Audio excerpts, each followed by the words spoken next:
విజయనగరం జిల్లా ద్వారపూడి వద్ద జరుగుతున్న బహిరంగ సభలో ముఖ్యమంత్రి చంద్రబాబు నాయుడు మాట్లాడుతున్నారు. ప్రత్యక్ష ప్రసారం ద్వారా చూద్దాం. ముందుకు పోయే జిల్లా, పేదరికం ఉన్న, నీతికి కొదవలేదు, అలాంటి మంచి జిల్లా నుంచి ఈరోజు నేను ఇక్కడ మాట్లాడడం నా పూర్వజన్మ సుకృతంగా ఈ గ్రామంలో అనుకుంటున్నాను.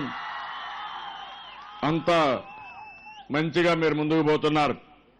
నేను ఒకటే మీకు హామీ ఇస్తున్నా, ఏదైనా జిల్లాకు అభివృద్ధి చేయాలంటే అది మొదటి స్థానంలో విజయనగరం ఉంటుంది. దీంట్లో ఎవ్వరికీ అనుమానం అవసరం లేదని చెప్పి కూడా నేను మీకు తెలియజేస్తున్నా. వనరులున్నాయి, అయితే అభివృద్ధి కూడా నోచుకోలేదు. అలాంటి పరిస్థితిలో ఈ జిల్లాని అన్ని విధాలా అభివృద్ధి చేసుకోవాల్సిన అవసరం ఉంది. అందుకనే ఈరోజు మీరు చూసినప్పుడు నేను ప్రమాణం చేపించి తర్వాత మీటింగ్ కూడా కండక్ట్ చేసుకుంటాం. ఆ మీటింగ్ కంటే ముందు మీరు చూస్తే జిల్లాలో అతి ముఖ్యమైన సమస్యలు కొన్ని ఇటీవల నేను అన్ని అటెండ్ అయ్యాను. ఒకప్పుడు మీరు చూసి తోటపల్లి రిజర్వాయర్ నేను ముఖ్యమంత్రిగా ఉన్నప్పుడు ఫౌండేషన్ వేస్తే మళ్లీ నేను ముఖ్యమంత్రి అయిన తర్వాతనే ఈ తోటపల్లి పూర్తి చేశామంటే అది ఈ జిల్లా పైన నాకుండే ప్రేమ, అభిమానం అని చెప్పి కూడా నేను మీకు తెలియజేస్తున్నా. రెండోది, భోగాపురంలో తొందరలోనే అంతర్జాతీయ విమానాశ్రయం పనులు ప్రారంభమవుతాయి. విజయనగరం పక్కనే నేరుగా రోడ్డేసుకుంటే విశాఖపట్నానికంటే ఎక్కువ ఉపయోగపడేది విజయనగరానికే ఇది ఉపయోగపడుతుంది. ఇక్కడే యువతకు ఉద్యోగాలు వస్తాయి, బ్రహ్మాండంగా అభివృద్ధి అవుతుంది. నేను జిల్లాలో ఉండే ప్రతి ఒక్కరిని కోరుతున్నా, ఎవ్వరు కూడా దీనికి అడ్డు చెప్పడం కానీ రైతులకు కూడా న్యాయం చేసినప్పుడు పూర్తిగా ముందుకు రావాల్సిన అవసరం ఉంది. ఇంకో పక్క జిల్లాకు మొదటిసారిగా ఉద్యానవన కళాశాల ఇచ్చాం, వెటనరీ కళాశాల కూడా ఇక్కడ శాంక్షన్ చేశాం. విజయనగరం నుంచి పాలకొండకు రహదారి 6-8 వరుసల రోడ్ని డెవలప్ చేయడం జరుగుతుంది. ఇది కూడా వస్తుంది. భోగాపురం నుంచి కాకినాడ వరకు తీర ప్రాంత కారిడార్, బీచ్ కారిడార్ కూడా వస్తుంది. ఇది కాకుండా ఫెర్రో అలాయస్ కంపెనీస్ ఉంటే వాళ్ళు ఇబ్బందుల్లో ఉంటే వాళ్ళకి స్పెషల్ ప్యాకేజ్ కూడా ఇచ్చాం. గిరిజన యూనివర్సిటీ రాబోయే రోజుల్లో కొత్త వలసలో ఇక్కడనే వస్తుంది. అది కూడా తొందరలో వస్తే జిల్లాలో విద్యా వ్యవస్థ కూడా పెద్ద ఎత్తున నాంది పలికినట్టు అవుతుందని చెప్పి కూడా నేను మీకు తెలియజేస్తున్నాను.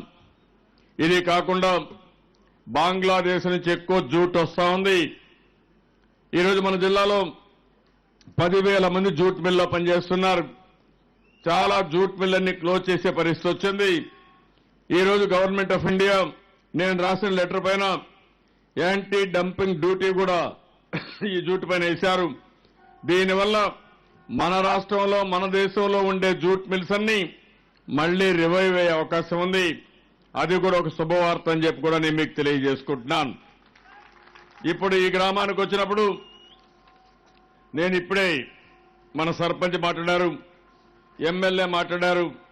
నేను మొట్టమొదటిసారిగా గ్రామంలో అన్ని పనులు ఒకసారి సమీక్ష చేసిన తర్వాత మీ గ్రామానికి ఏ పని కావాలన్నా నో అని చెప్పే సమస్య లేదు. అన్ని పనులు చేయడానికి సిద్ధంగా ఉన్నాం. దానికి కారణం మీ అభిమానం, మీ ఉత్సాహం.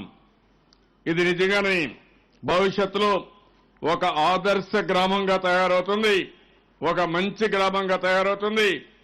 జిల్లాకే ఈ గ్రామం ఒక మోడల్ కింద తయారయ్యే అవకాశం ఉంటుంది. ముందుగా నేను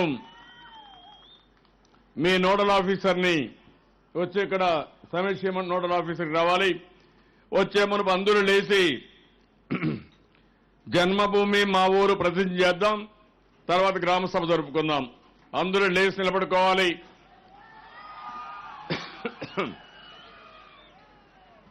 కుడి చేయి ముందర పెట్టాలి.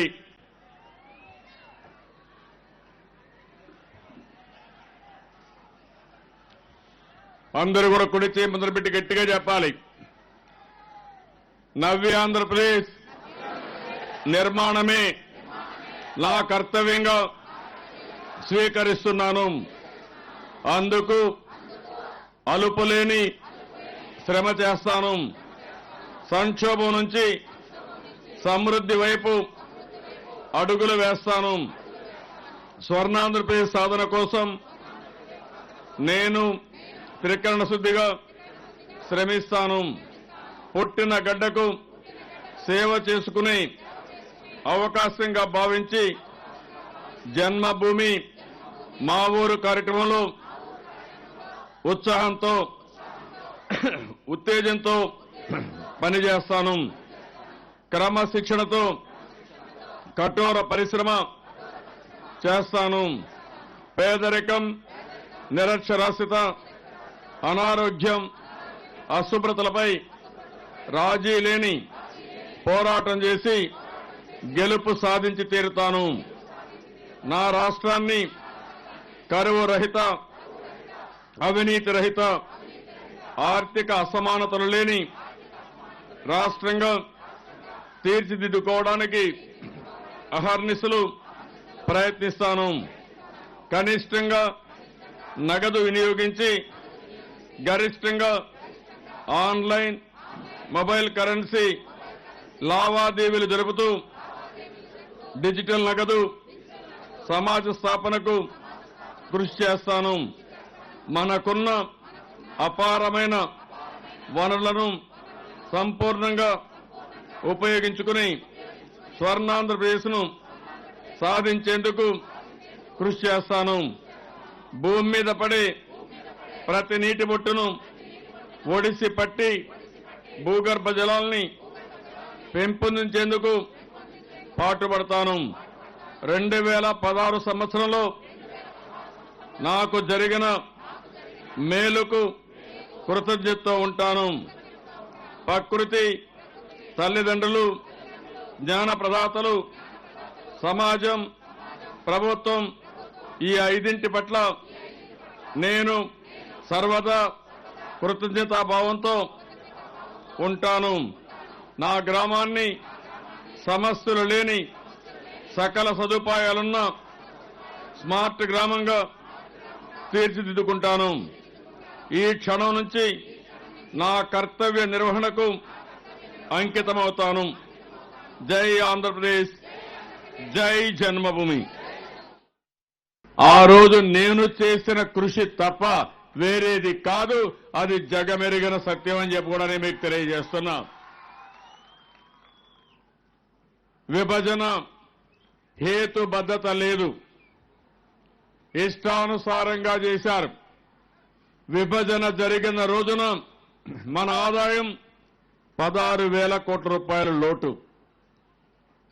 కాలేజీలు లేవు, ఇండస్ట్రీస్ లేవు, రాజధాని లేదు. నేను అధైర్యపడలేదు. నేను ఒకటే ఆలోచించాను, ఏదే సంక్షోభం ఉందో దీన్ని కూడా ఒక అవకాశంగా తీసుకుని, ఒక సవాలుగా తీసుకుని ముందుకు పోదామనే ఉద్దేశంతోనే నేను ముందుకు నడిచాను. 2.5 సంవత్సరాలు. ఈరోజు మీరు గుర్తుపెట్టుకోవాలి, పిల్లలు పుట్టక మునిపే గర్భిణీ స్త్రీల దగ్గర నుంచి మనిషి చనిపోయే వరకు పూర్తిగా ఆదుకోవడానికి నేను అన్ని విధాలా ప్రయత్నం చేస్తున్నాను. గర్భిణీ స్త్రీ ఇమ్మీడియట్ గా గుర్తుపెట్టుకోవడం, అక్కడి నుంచి ఏమేమి జాగ్రత్తలు తీసుకోవాలో తీసుకోవడం, నేరుగా ప్రసూతి కోసం హాస్పిటల్ తీసుకెళ్లడం, అయిన తర్వాత తల్లి బిడ్డ ఎక్స్ప్రెస్ లో ఇంటికి తీసుకురావడం, అదే మరిగా పౌష్టికాహారం ఇవ్వడం, ఇంకో పక్కన ఎన్టీఆర్ కిట్ ఇవ్వడం, ఇవన్నీ కూడా తీసుకున్నాం. ఆ తర్వాత అంగన్వాడీ, అక్కడి నుంచి ఎలిమెంటరీ స్కూల్ కానీ హై స్కూల్ కానీ ఏమేం చేయాలని అన్ని చేస్తున్నాను. ఇంకొక పక్క ఒక మనిషి చనిపోతే సహజ మరణమైన 30,000 రూపాయలు ఖర్చులకు ఇచ్చిన ఏకైక ప్రభుత్వం ఈ తెలుగుదేశం ప్రభుత్వం అని చెప్పి కూడా నేను మీకు తెలియజేస్తున్నా. ఏదైతే చంద్రన్న బీమా పెట్టాం, మీకు ఒక భద్రత కల్పించాం. అంటే ఈ రెండు మీరు చూసినప్పుడు కడవన్నిటికి కూడా ప్రాధాన్యత ఇచ్చినప్పటికీ ఈరోజు సమగ్ర అభివృద్ధి కోసం నేను అనేక ప్రణాళికలు తయారు చేసుకున్నాను. ఈరోజు గ్రామాల్లో చూస్తున్నాను, ఒక పక్క చూస్తే ఒక ఆహ్లాదకరమైన వాతావరణం, బ్రహ్మాండంగా ఎక్కడ చూసినా కల్చరల్ ప్రోగ్రాములు చూస్తే, ఆడపిల్లలను చూసినా, యువతను చూసినా, ఊర్లను చూసినా ఒక డైనమిజం. స్మార్ట్ గ్రామంగా ఉండాలంటే ఏ లక్షణాలు ఉండాలనో ఆ లక్షణాలన్నీ ఈ గ్రామానికి ఉండడం నాకెంతో ఆనందంగా ఉంది. ఎందుకంటే ఓసారి పనులు చాలా ముఖ్యం, సంక్షేమం కూడా చాలా ముఖ్యం, అదే సమయంలో మానసిక వికాసం కూడా చాలా ముఖ్యం. అలాంటి మానసిక వికాసానికి కూడా ఈ గ్రామం నాంది పలికింది. ఇప్పుడు నేను మీ నోడల్ ఆఫీసర్ గారు పిలుస్తారు ఒక్కొక్కరిని, వాళ్ళు కూడా ఆ విషయాలు చెప్తారు. చెప్పిన తర్వాత ఈ 15 పాయింట్లలో ఏవైనా మిస్ అయితే, అర్హులు ఎవరైనా సరే ఈ లబ్ధి రాకపోతే అవన్నీ కరెక్ట్ చేసే బాధ్యత ఈ గ్రామ సభకు ఇస్తున్నాను. తప్పకుండా అన్ని విషయాల్లో మీకు అండగా ఉంటానని ఈ కార్యక్రమాన్ని ప్రారంభించమని నోడల్ ఆఫీసర్ని ఆదేశిస్తున్నాను. మాట్లాడమా సార్. నమస్తే సార్. మీరు మామూలుగా ఏం చేస్తారో ఆ విధంగా కండక్ట్ చేయండి. నా పేరు రాజ్కుమారి సార్. జిల్లా ప్రజా పరిషత్ చీఫ్ ఎగ్జిక్యూటివ్ ఆఫీసర్గా పనిచేస్తున్నాను sir. Vizianagaram mandal special officer, అలాగే ద్వారపూడి సాగి విలేజ్కి ఛార్జ్ ఆఫీసర్గా కూడా ఉన్నాను సార్. కుటుంబ వికాసంలో భాగంగా మనకి 15 అంశాలని రాష్ట్ర ప్రభుత్వం ఇప్పుడు 4వ విడత జన్మభూమి కార్యక్రమంలో అతి చక్కని థీమ్తో కుటుంబ వికాసమే సమాజ వికాసం, సమాజ వికాసంతోనే రాష్ట్ర వికాసం, రాష్ట్ర వికాసంతోనే దేశ వికాసం అన్న థీమ్తో మనం ఈ కార్యక్రమాన్ని ఈరోజు జరుపుకుంటున్నాం. ముందుగా కుటుంబ వికాసంలో మొట్టమొదటి అంశం సామాజిక భద్రత. ఎన్టీఆర్ భరోసా ద్వారా మన గ్రామంలో ఎన్నెన్ని పెన్షన్లు ఇస్తున్నాము ఏంటి అన్నది పంచాయతీ సెక్రటరీ గారు వచ్చి వివరిస్తారు. పంచాయతీ సెక్రటరీ అందరూ దగ్గరికి రావాలి, పైన నిలబడుకోవాలి. అయిపోయిన వాళ్ళు వెళ్ళిపోవచ్చు, ముందుగానే వచ్చి నిలబడుకోవాలి. బెనిఫిషరీ కూడా రావాలి, బెనిఫిషరీ కూడా రమ్మనండి. మీరు బెనిఫిషరీ కూడా తీసుకొచ్చుకోండి. మీరు మాట్లాడండి.